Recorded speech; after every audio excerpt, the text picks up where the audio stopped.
Everybody's got opinions. We want to know what's yours. This is Everybody's Got Opinions with Keith D. Williams, former Wayne County Commissioner and political consultant Skip Mungo. We're going to take what you say and put the whole world on blast. Don't go away.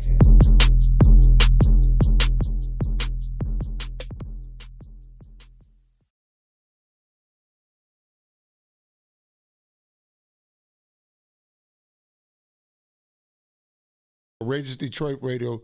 Follow them on www.courageousdetroitradiostation.com. Today's show is about, we're going to take you back to the Ballot versus the Bullet, but more importantly, last night I was over at King Solomon Church where Malcolm X gave a majority of his speeches when he came to Detroit. Good morning to our listening audience. Today we invite you to call in at 313-395-3336.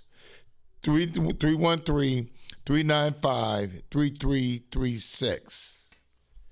Everybody has opinion, and we need to call in.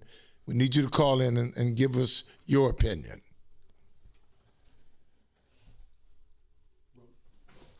Keith, thank you for always allowing me to sit next to you and soak up some. No, don't say this. Always.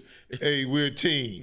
Everybody, we're a team. This is how black folks should do it. Black men come together and learn from one another. Learn from us. Because listen, talk about the issues. We a team, but I learned a lot from you sitting by your side over the years, Keith.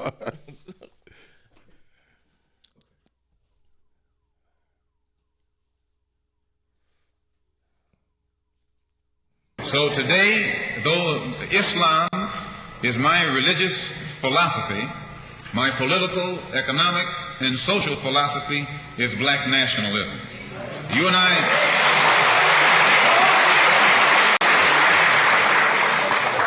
As I say, if we bring up religion, we'll have differences, we'll have arguments, we'll never be able to get together.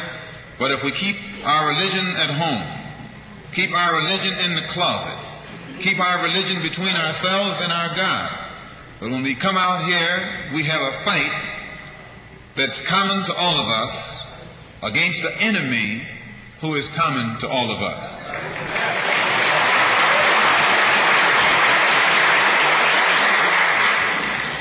The political philosophy of black nationalism only means that the black man should control the politics and the politicians in his own community. The time when white people can come in our community and get us to vote for them so that they can be our political leaders and tell us what to do and what not to do is long gone.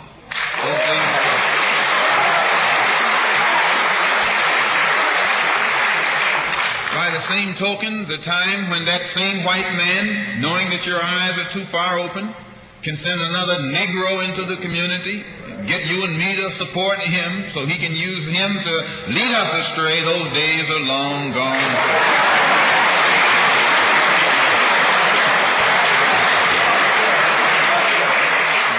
The political philosophy of black nationalism only means that if you and I are going to live in a black community, and that's where we're going to live, because as soon as you move into one of their, as soon as you move out of the black community into their community, it's mixed for a period of time, but they are gone, and you're right there all by yourself again.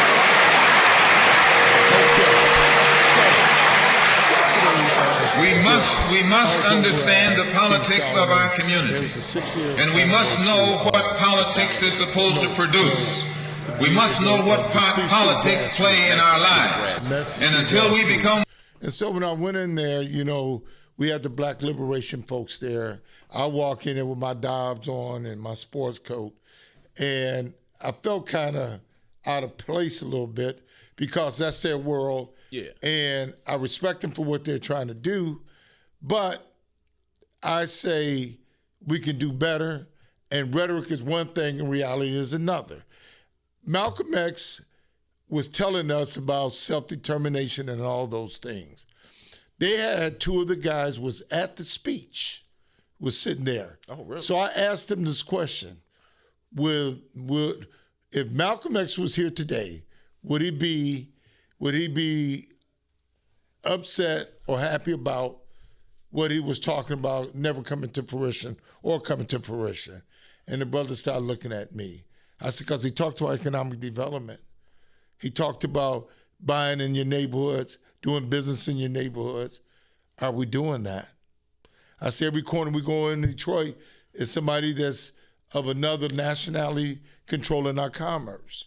So Skip, you've been a guy who's been deep into the Ballot versus Ballot, Malcolm X. Give us your perception. And before we go there, we have a black intellectual class that all they do is talk to themselves, but have they ever grown an economy where everybody can participate in? No.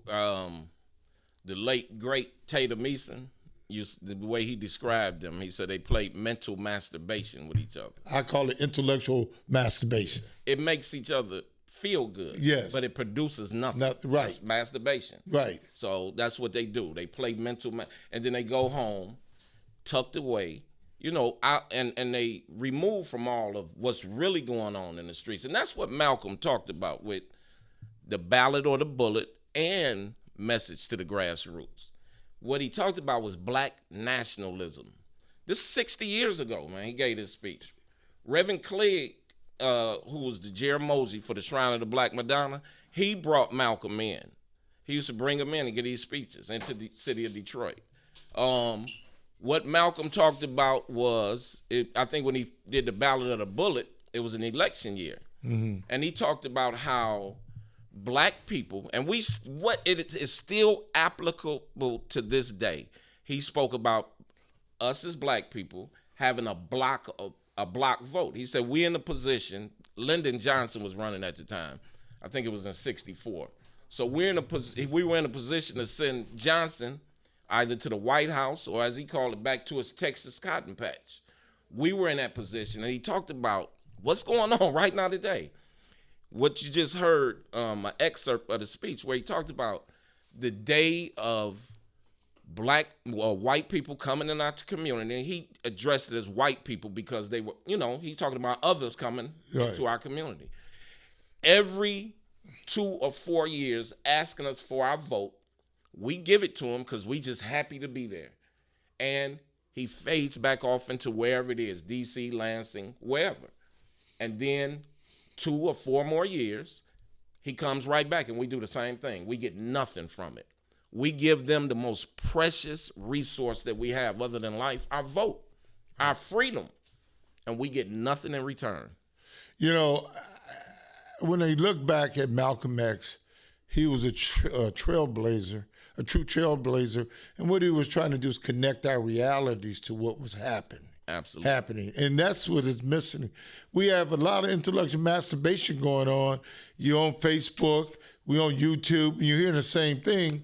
But how do we recapture our space is the key issue. First and foremost, you have to have leadership that can control certain apparatuses in our community where we can communicate how we can work together and build businesses in our community. Now the big thing is everybody's got a 501c3 now. Yeah, right. Everybody's they making a living off. Everybody just announcing on Facebook that I have been appointed as executive director of this nonprofit. Yes. Instead of saying I got an LLC and I'm the chairman of my LLC. I got space in my LLC where I can grow our economy, but I need your resources or your money so we can grow this. Absolutely. We have gone down another road that I think is going to lead us to a road of destruction. Well, that's, we spoke about that the last time we were sitting here together.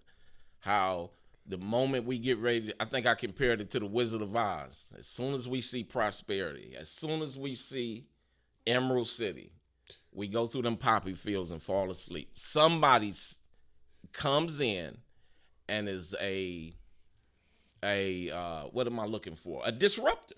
Yeah. That's what it is. Somebody, listen, man, Malcolm gave that speech almost 60 years ago. Right. And it's still every word for word. I can repeat that speech to someone who's never heard it, and they'll look at me and say, yeah, you right on point. That's what we need right now today. That was 60 years ago. Even in the message to the grassroots, what he said then is still applicable now. Absolutely. He talked about the house Negro versus the field Negro. Yes. He's talking about how back in the day on the March to Washington, the white folks in Kennedy didn't want it to happen. Absolutely. Okay. And then at that meeting, one of the guys said, I don't have nothing to do with it. I don't control that. And so Kennedy said to Martin and those guys, because Roy Wilkins was the guy who was eventually supposed to lead it. And so Kennedy called in the civil rights leaders and said, he called them the Big Six. The Big Six.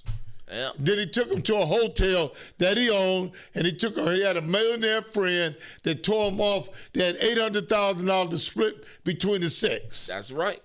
Absolutely right. Even those guys had a sensational appetite absolutely. for money and a great quality of life. 1963, they split up $1.5 million between the six of them. Kennedy, like you said, Kennedy heard about this march that was, people were talking about. Because he didn't want that. Because it was a grassroots march. Right. Like Malcolm said, it started, he was here. He said, man, they start talking about it here on Hastings Street, in the hood. He said, this is where the march started. Still Hastings Street, not knowing that Hastings was destroyed through the I-375 That's right. debacle. Negro removal. Hastings Street Negro removal. Yep. So Kennedy told King, man, you got to stop this march. Kennedy said, I can't stop it, boss, because I didn't start it. Yeah. And that's when Kennedy told him, say, listen, man, I'm going to endorse, we're going to make you the leader of it. Yeah. Then I'll endorse it. Yes. But here's some rules I'm going to lay down. They say they wrote speeches for them. John Lewis just talked about it right before he passed away. He said his original speech they scrapped.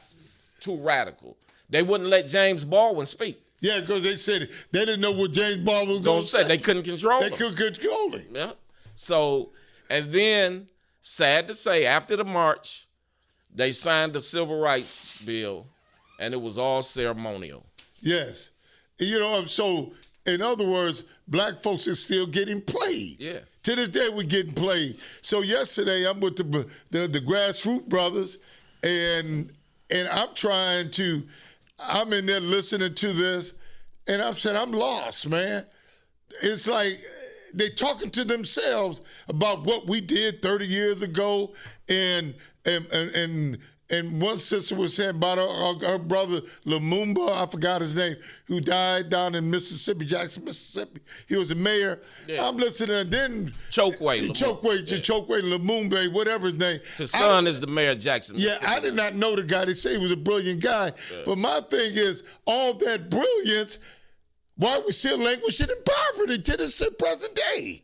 Well, I suggest, I think that Malcolm's speeches should be required reading. Yes. And starting out really, man, in elementary school. Yes. That's when I started learning about it, so I know elementary students can grasp it. Because I grew up, I was raised on Malcolm, on black nationalism, on everything that he talked about. Think about this, Skip. I was scared of Malcolm back in the day. As a kid, because I was trained when we went to school, the pledge of allegiance to the flag of the United States, to which it stand one nation under God, individual, liberty and justice for all. It was put in my head, man. Guess what? So anything that was radical, I thought that was the devil. I had in the 12th grade, man, I had a class in high school. I forget what class it was. But I never forget this lady, Miss Crow. I wish she'd listen to this one day. I went to a private school because I got kicked out of public school. Yeah. So my mother and father sent me to a private school. So we would stand every morning for a prayer and a Pledge of Allegiance. I would sit down for the Pledge of Allegiance. So she sent me, after about 3 times, she sent me to the principal's office. The principal sent me a note back saying I can't do anything about it. He don't have to stand for the Pledge of Allegiance. My mother told me at that time, my mother with her infinite wisdom, man, I swear, she's like, listen, you need to choose your battles because the pen is mightier than a sword. She's like, you won this battle, but are you going to win the war? You couldn't tell me nothing. I'm sitting down. We were studying Shakespeare. Man, I think it was Othello, whatever. I took a paper from my brother who graduated from the University of Michigan with honors. Man, I plagiarized the paper, turned it into another young lady who I won't mention her name, but he gave the paper to her in undergrad. She got an A on it. My brother got an A on it. I gave it to her, man, she tore it up, flunked me. Flunked she didn't say I plagiarized. She just dissected that paper and tore it up. So that's what my mother meant by the pen is mighty than a sword. I had to end up leaving that school because I wasn't going to graduate. Yep. So I've been on this tip for a long time, and it is frustrating, Keith. It's frustrating. Listen, I'm sitting there. I got all these intellectual folks, okay? They all into themselves, and I'm sitting there. I'm an old school brother from the hood, little gangster in me back in the day. Got my jobs because I was trained. Yeah. I was dressing like the brothers from the hood. We dressed good back in the day. That's right. We didn't have sagging pants and none of that stuff. Oh. Our clothes fit us and all that. And it was recognized game. And I'm listening to this. I said, when are we going to get some money out of this? Right. Okay, so me and my wife sitting there. After it was all over with, after they did their little stuff, we got up and walked out. My man was handing the basket. Can you drop a few dollars in the basket? Okay? I'm saying all that feel-good conversation don't turn into financial prosperity. No, you know what I'm getting at? We got a lot of folks on these college campuses in America. All they do is go to school and study. That's it. But they never take that study and bring it into reality. No, they don't. You know what I'm saying? I can sit here behind my desk. Some of them don't. Yeah, so I'm not saying all, but guess what? If you look at all those PhDs and all that other stuff, they don't create no economy. No. They create economy for themselves. Absolutely. They write books. They got papers. Because last night, everybody's selling books, selling papers, and all that other stuff. But where is the goods and service? I know goods and service for them, but the masses, that's what I'm talking about. That's the same church that endorsed Mike Duggan over Benny Napoleon during the mayoral election. I didn't know that. Whoa, yeah, I didn't know that. See, I don't know where we at in this journey of life, but I know where I'm at. I'm pro-black, love black, and gonna leave here being black. But the most important thing is this: we got to control our economic destiny. Absolutely. If we don't control where we going with our money gonna always be used against us. Let me tell you another quick story. There's a gas station on the corner. It's on the northeast corner of Warren and I-75. Right. Used to be two black brothers, actually, who owned the gas station some years ago. A guy named Daryl Cullen and his brother. Man, I would always pay, no matter where I was, going downtown, coming from down, I would always patronize them. Few times I stopped by there, no gas. And the guy explained to me, man, they weren't delivering him gas on purpose, because he owned the gas station, right? And he owned the land. That's the most important part, is owning the land. A lot of these gas stations you see, the parent company owns the land. They ran him out of business. Mr. Davis on somebody. Right. He owns his land. That's right. And they always put stickers on his station window. You got too many cars in the lot. Yeah. See, why bother Mr. Davis? He's been around as long as I can remember. Hold on. Over here, this is Soul Village. I'm getting doors. I got to go through all kinds of gyrations about permits. And before you start to open up your door, you just spent $20,000. Yeah, on permits. On permits, on architects and all that other stuff. So it's a vicious cycle, man. Then you have gas. This is what I don't understand. Where the young man was killed when the guy at the gas station locked him in. Remember? Right. And the guy pulled out the gun. Yeah. You have gas stations like that are operating without license. They operating with impunity. You have gas stations, that's the second gas station that had police contact and found out they didn't even have, how do you open up a gas station without license to sell gas? Let me tell you this. There's two over here where I'm at on Schoolcraft. There's a Marathon gas station and there's a Shell gas station. Yeah. I had my sheriff's hat on. I walked in, they selling loose cigarettes in front of me. And then the black sister cussed me out. Told me to get out the store.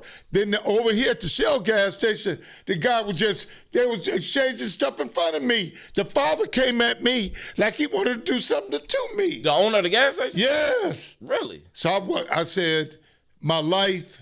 You showed him your badge? I had my hat on and everything. I showed him my badge. I said, my life means more than arguing with this guy. Walked out. But I said, you'll see me again. That's right. Okay. But see, I'm just saying, they come in our communities, they rape our communities, then they want us to acquiesce when they give you a bag of chips. Yeah.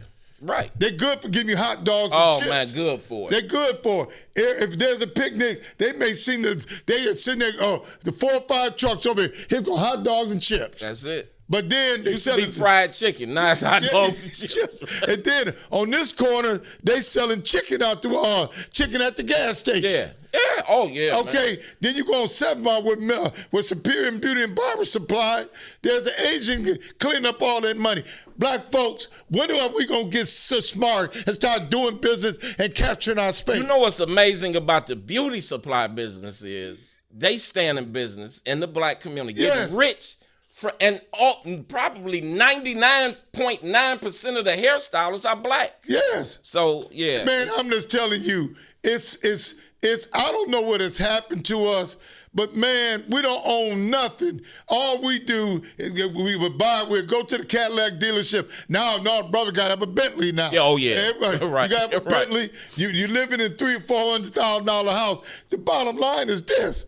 You came here on assignment, you're going to leave. That's right. Listen, to those of you that's listening or might catch this later on YouTube, if you own a black business, You should give us a call. Call 313-395-3336. Everybody's got opinion. We want to hear your opinion. Call in. And we here every Saturday. So if you pick this up at a later date, tune in again and call in if you own a black business. And think about when Malcolm was talking about the ballot and the bullet. I'll never forget this in 2000 election, Benny against Mike Duggan. I had a brother run out of his house coming out, Mike Duggan. I looked at this brother, I said, wow. I said, who got to you? Okay. But that's the mentality. When you hold on, Judge Skip. Me and you talk about how do black folks in cities 85% black and turn on your own people? And I think it's safe to say it's probably 90% black. During that campaign, we had people actually telling us flat out, we need a white mayor. Yes. Flat out. They was telling us that. Yeah. Never heard nothing like it. Unbelievable. But you know, my man said, used to write for the Chronicles, he said, Keith, you know there was those Booker T. Washington Negroes. Yeah. You know, there's a difference now. There's a difference. There's a difference. They said that those are the folks, the seniors that worked in those plants. Yeah. I ain't mad at them because they need peace in their life. They do. Because I'm a senior too. I want peace in my life. But I keep stirring up the pot. But the bottom line is, how do you turn on your people? But see, I'll never forget, you and I had this conversation during the campaign. I thought that we could flip the senior vote because they remember days when. You know what I'm saying? Couldn't do it. You couldn't do it because they said that it's time for a new mayor. We had it 40 years. They said that. And forget about the fact they had it since 1701. Right. You know what I'm saying? And they the one ran the skullduggery. You done had multiple white mayors go to the penitentiary, get indicted in the city of Detroit. Black folks, listen to this. We came here in 1930 from the South to find a better place because Ford Motor said going to give you $5 a day. So when we came here, let's go back. In 1792, the street we drive on every day and the school Negroes think is the best in the city was slave owners. Cass and Macomb. Macomb was the first owner of slaves. Okay. He was the first. That's right. He was the first owner of slaves. I think James Cousins. No, the Cass, James Cousins, Woodward, Livernois, all the streets we drive down, DeQuinta, Joseph Campo was slaves. Right. So they talking about tearing those Confederate statues down. Out in the South. They need to change. Woodrow Wilson. Seriously. Yes. The most racist president we've ever had. Did he show the birth of the nation in the White House? And the comment that he gave after the show was, the sad part about this movie, this quote from the president, that is all true. Yes. And out of that, the Ku Klux Klan was formed. Yes. Okay. So in 1930, black folks... No, the Ku Klux Klan... After the birth of the nation, the Ku Klux Klan had a resurgence. Yes, resurgence. Yeah, right. Had a resurgence. But this is 1930. The black folks came up here for $5 a day. They only got $3 a day. Then they pushed us over into an area for a number of black folks. But we didn't own anything. Right. We did not own anything. 3 Republican mayors, Jeffries, Van Antwerp, and Cobo, destroyed whatever little bit we had. Well, then they ran a I-375 through a black community. We didn't own nothing. A black community that was thriving. Black bottom. Yeah, it was thriving. It was thriving for us. Right. But we didn't own the buildings. We didn't own nothing. Sure. And that's why. And then they talking that stuff. Yeah. Man. When you have rebellions. And people get fed up like you are, and they start rebelling and burning these buildings down. People like, well, why they burning their own community? We don't own anything. We didn't own anything. And the people who own those buildings treat you like garbage. Yes. So I'm telling you, black folks lived in squalid places. They only had 1 bedrooms back in them days, man. I was born at Women's Hospital, now Hudson Hospital. The football field at King, that was out where we lived, 3154 East 4th Street. Man, black folks went through hell, okay? And then you talk about 67 riots. We just got tired of police beating our butts. That's it. We got tired of it, man. And then up until 1960, we couldn't even live in Rosedale Park. Man, up into the mid-40s, we couldn't live west of Woodward. Yes. The Elites lived over on Tireman, but other than that, yeah, there was. Tireman was the first West Side, but the Elites stayed over there. Yeah. I'm gonna tell you, the Elites is always finding a place for themselves. yeah, they are. It's a book. Listen, man, there's a book called Our Kind of People. It's one of the deepest books I ever read. Listen, it's about the black Elite in America. Yeah. And the guy who wrote it is a part of their clique. Yeah. Man, Dennis Archer is in the book. He said he went all around to different cities in America, and he interviewed people in Jack and Jill, the Boule. The Boule. Man, it's deep. And his thing is, we know we not white. We just above all the other black. We are what they are. They are the conveyor belt.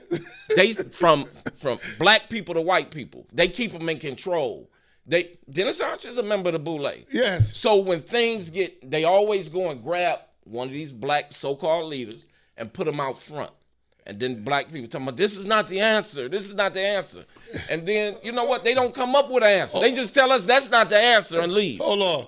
And then history repeats itself. Remember 1963, the march down Woodward. Now, these Negroes marching down Woodward, and Woodward was a slave owner, okay? Now, the black, Reverend Franklin and Reverend Clegg didn't want to deal with the NAACP because that was the Beaujolais and the Elites, man, okay? And so they didn't want to deal. And the Elites said, we're not marching with y'all. Yeah, they didn't want King. They didn't want to deal with King. Unless you include some white folks in it. So now you got Walter Reuther. Yes. You have members of the Catholic Church. Yeah. All of them. This is who hijacked the civil rights movement. Right. Now who's hijacking it? And that might not even be safe to say on air because we might get shut down if I expose them. So, but somebody else is hijacking the movement now. This whole Black Lives Matter movement. That. But you got us marching in circles. Yeah, we got me going in circles. That's it. I was telling you, we've been played in Detroit. Everybody eating but us. Okay. But what we gonna straighten this out though. Straighten this out. That's right. Buy black, love black, and walk black. Vote black for sure. Vote black. That's what it's all about. If we can't do it for ourselves, then something's wrong with us. Then another thing, you have conclaves around the city where white folks are moving in. Oh, yeah. But I would love to see their actual ID. Because I bet they not coming here and paying these insurance prices. No. I bet you that. Man, look, go over on LaSalle Boulevard and tell everybody. It's a white neighborhood. It's a white neighborhood. Look like Rose Point. Go over there with 12th where the riots was. 12th and Claremont. 12th and Claremont. It's white. I'm just telling Virginia Park is white. Black folks running towards Bloomfield. Well, I live in Bloomfield. I work for General Motors. Them Negroes. But I got some good friends out there in Bloomfield. They some good people, man. But I'm just telling you, we can't run, man. No, that's right. And we're not condemning white folks for moving into the city of Detroit. Right. Hey, listen, the door's open, all is welcome. But we stayed here and kept the lights on. Yes. Don't run away now. Yes. The prosperity, the price, the value of the house is going up. Yes. And y'all running. My son has a house over in the University District. House across the street for him sold for $609,000. The housing value in Detroit is going up. So those of you who had your piece of something in Detroit, you're gonna be sick about it. Hey, I'm just saying this, man. Black folks, we are 85% of the city, and we're a prisoner in our own city. Yeah. Oh, forgot about when black folks when they left Black Bottom, they moved to Northeast Detroit. Okay, Herman Gardens. You know what happened there? You mean Northwest? No, they far west. What I'm just telling you, yeah. What happened is that Sojourner Truth. Oh, that's the east side. Yeah. Sojourner Truth. Hey, that's where the riot emanated right there because they didn't want black folks living over there with them. Now, this is what's amazing. It's the Sojourner Truth. The Sojourner Truth housing projects were built by the government. For government work. That's right. And because the population in the city of Detroit was swelling during the war. Right. So they built these places. It was a white neighborhood, but we're going to integrate the neighborhood. Right. This is the thinking of the federal government. Right. So they got a family. It's always a test family. You got ready to move them in, and it was a human barricade full of Klansmen. Yes. Yeah. That's how the riot started. That's how it started. Race riot started. But also, to think about this, in 1960, after they destroyed, in 1952-55, after they destroyed Black Bottom, they let the land, Cobo didn't do anything about it. But guess what happened? Walter Reuther and Mary Annie, who was a Republican, who went to prison for tax evasion. Mayor Mary Mariani, yeah. Sold it to the UAW for $12,000. Are you serious? Do your history. Go in the history books. Wow. $12,000. That's how Lafayette Park was built. Before that, 98% of that area was black. Go look at the name of Lafayette Street. What is it called? Carl Levin. Yes. Carl Levin's family was a big part of it. Yes. Okay. Up until they the one built Lafayette Park. Okay. I'm telling you, we've been good citizens, and we haven't not gotten nothing for being a good citizen. Lafayette Park was a black neighborhood. Now it's one of the most elite neighborhoods in the country, man. I was at the city council meeting the other day, and they mad about I-375 getting ready to mess with their walking, and all that other stuff. They was tripping, okay? But guess what? I told a news reporter, I said, when y'all throw the dirt, black folks should be part of the burial service. That's right. And I said, when it's all laid out and flat, we should be a part of we should be a part of the resurrection service. There should be two services, one for the burial and one for the resurrection, because that was us they harmed. And they really need to find either the former owners or descendants of owners and get them reparations. What we're doing, we're going through some archive. We're going back into the archive stuff, because there's, in any government body, there's some language, there's some minutes, there's some conversations that was captured that can prove what they did to us. Even Watergate was captured on something. Right. There's always, your conversation is being captured by something. Right. Now you got Facebook, YouTube, you got all these different modes of communication. They call Facebook and Instagram FBI. Facebook, Instagram. Because that's what they put their whole life on Facebook and Instagram. Yeah. I got a brother. I got friends all the time. They on there showing their pictures. Well, I'm at this. I'm just telling you, man. We've been played, and hopefully we can hopefully we can turn this thing around, because Script, we on the way, man. We on the other side of midnight now. Yeah, you're right. You're right, Keith. I agree with you wholeheartedly. Like I said, I always compare it to the Wizard of Oz, man. So as soon as we see the Emerald City. And there's always a Dorothy. Always. There's always a Dorothy. And our eyes, though. There's always a wizard behind the curtain. Really not that powerful, people. Oh, that's a great... The Wizard of Oz was a great movie. Yeah. The wizard, he was always concocting schemes. Always. And there's always a Dorothy. The Wizard of Oz, the book was actually written, man. It was written about... I have to brush up on it, but let me think. The wizard, I think, was the president of the United States at the time. The Munchkins, where Dorothy landed. Yes. And Kansas. they were the Native Americans. Yes. Something represented in that movie, the Industrial Revolution as well. It's a deep book if you read it. Yeah. Okay. The Wicked Witch. The Wicked Witch. Producer Juan just said the Wicked Witch was the Industrial Revolution. It was so amazing. Dorothy threw the water on the Wicked Witch. Yeah, right. And she became the hero. She became the hero. Yeah. But this was the deepest part. Talk about this. Okay, this was the deepest part. Remember when Dorothy killed the witch? Yeah. And she thought everybody was gonna turn on her. Yeah. And they all looked at her. And they were happy. They were working up under this witch, and she never knew. They hated the witch. Yeah, they hated the witch. They hated her, yeah. But think about this. I worked with a woman like that before, an elected official. May she rest in peace. I'm not going to say her name. Hey, but let me say this to you. The other day, I was looking through, I was on TikTok, okay? Now Kim Kardashian is Dorothy now. Meaning, explain. She's got a $1 billion business. Yeah, man. She does. They said she's one of the top fashion. Man, this shit. She has $1 billion. She get people out of the prison, man. She has actually gotten a couple people out of guess prison. But guess what? She done had all the brothers. Yeah.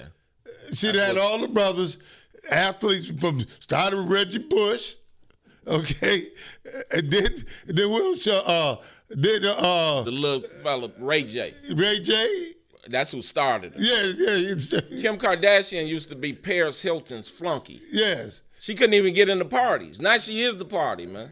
So as we come to a close, this is another version of Everybody's Got Opinion. We ask you to call in and be a part of the discussion. This is my whole co-host, Skip Mongo, and I'm Keith Williams.